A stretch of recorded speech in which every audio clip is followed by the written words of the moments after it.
2026 সালের বিশ্ব ইজতেমাকে সামনে রেখে আজ 28 নভেম্বর রোজ শুক্রবার ফজরবাদ আম্বয়ানের মাধ্যমে শুরু হয়েছে উলামায়ে কেরাম ও পুরনো সাথীদের বিশ্ব ইজতেমার মাঠে 5 দিনের জোর। এই জোর চলবে নভেম্বরের 28, 29, 30 এবং ডিসেম্বরের 1 ও 2 তারিখ পর্যন্ত। টানা 5 দিন ধরে দেশের বিভিন্ন প্রান্তে থেকে আসা বয়োজ্যেষ্ঠ সাথী, মাশায়েখ ও উলামায়ে কেরাম দাওয়াত ও তাবলীগের মূল রূপরেখা, 6 নম্বরের গুণ, আমলের পরিচর্যা এবং নবীজি সাল্লাল্লাহু আলাইহি সাল্লামের দাওয়াতি মেহনতের মূল শিক্ষা ওনারা তুলে ধরবেন। জোর শেষে অংশগ্রহণকারীরা ছোট বড় জামাতে বিভক্ত হয়ে দেশের জেলা, উপজেলা, গ্রাম, পাড়া, মহল্লা এবং বিশ্বের বিভিন্ন দেশে ওনারা ছড়িয়ে পড়বেন একই উদ্দেশ্যে, মানুষ যেন আল্লাহকে চিনতে পারে, আল্লাহর হুকুমে জীবন সাজাতে পারে এবং তার হাবিব মুহাম্মদ সাল্লাল্লাহু আলাইহি ওয়াসাল্লামের সুন্নাহের পথে চলতে পারে। দাওয়াত তাবলীগের কাজ নতুন কোনো বিষয় নয়। এই শিকড় পৌঁছেছে নবীজি সাল্লাল্লাহু আলাইহি ওয়াসাল্লামের যুগে। নবীজি সাল্লাল্লাহু আলাইহি ওয়াসাল্লামের যুগ থেকেই এই দাওয়াত তাবলীগের কাজ শুরু হয়েছে। মক্কা মুকাররমায় নবীজি সাল্লাল্লাহু আলাইহি ওয়াসাল্লাম যখন প্রথম দাওয়াত শুরু করেন, তখনই দাওয়াতে ইলাল্লাহর ভিত্তি স্থাপন হয়। সাহাবা কেরাম সেই দাওয়াত পৃথিবীর প্রতিটি কোণে ছড়িয়ে দেন, দেশে দেশে ঘরে ঘরে গিয়ে মানুষের কাছে দিন পৌঁছে দেন। কিন্তু বড় আফসোসের ব্যাপার, আমভাবে এই দাওয়াতের কাজ একটি পর্যায়ে বন্ধ হয়ে যায়। পরবর্তীতে এই সুন্নাহ ভিত্তিক পদ্ধতিকে পুনর্জীবিত করেন দারুল উলুম দেওবন্দের আলেম ও মুজাহিদ মাওলানা মুহাম্মদ ইলিয়াস সাব রহমাহুল্লাহ। তিনি ভারতের মেওয়াত অঞ্চলের সাধারণ মানুষকে নামাজ, আমল, সুন্নাহ ও ইসলামের জীবনে ফিরিয়ে আনার জন্য তিনি নিবিড় মেহনত শুরু করেন।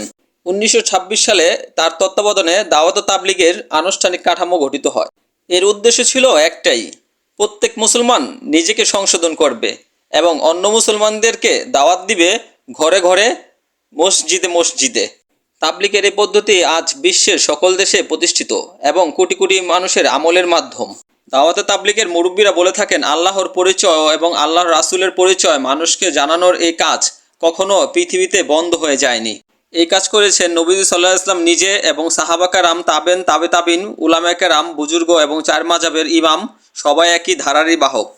তাবলীগ জামাত সেই সুন্নাহকে সহজ আকারে সাজানো এক বৈশ্বিক মেহনত, যার উদ্দেশ্য মানুষকে আল্লাহমুখী করা, নামাজের দিকে টেনে আনা এবং রাসূলুল্লাহ সাল্লাল্লাহু আলাইহি ওয়াসাল্লামের আদর্শে ফিরিয়ে আনা। আজ ফজরের পর থেকেই টঙ্গী ময়দানে ভেসে ওঠে জিকির, ফিকির এবং নবীজি সাল্লাল্লাহু আলাইহি ওয়াসাল্লামের দাওয়াতের কথা। শীত কুয়াশা উপেক্ষা করে দূর দূরান্ত থেকে আসা মানুষদের লক্ষ্য একটাই, নিজে বদলানো এবং অন্যকে বদলানোর জন্য বের হওয়া। অনেকের চোখে ছিল কান্না, কণ্ঠে ছিল ইচ্ছা, আল্লাহ আমাদেরকে এবং আমাদের মেহনতকে কবুল করে নাও, দাওয়াতের এই মেহনতকে সহজ করে দাও। সকলেই সকলের জন্য দোয়া করি। ভালো থাকবেন, সুস্থ থাকবেন। আল্লাহ হাফেজ। আসসালামু আলাইকুম ওয়া রাহমাতুল্লাহি ওয়া বারাকাতুহু। মানি আর না মানি, আমাদের নবী দুনিয়াতে আসার পরে অন্য কোন নবীর উম্মত হওয়ার কোনো সুযোগ নেই। অন্য কোন নবীর উম্মত হওয়ার সুযোগ নাই। আমি যদি স্বীকার করি তাতে আমি হুজুর সাল্লাল্লাহু আলাইহি ওয়াসাল্লামের উম্মত, আমি যদি স্বীকার না করি তাতেও হুজুর সাল্লাল্লাহু আলাইহি ওয়াসাল্লামের উম্মত। হুজুর সাল্লাল্লাহু আলাইহি ওয়াসাল্লামের উম্মতকে আল্লাহ তাআলা এই কাজের জন্যই বানাইছেন। তা আমি আমাদের জরুরতের জিম্মাদারি আল্লাহ তাআলা নিজে নিয়ে নিয়েছেন।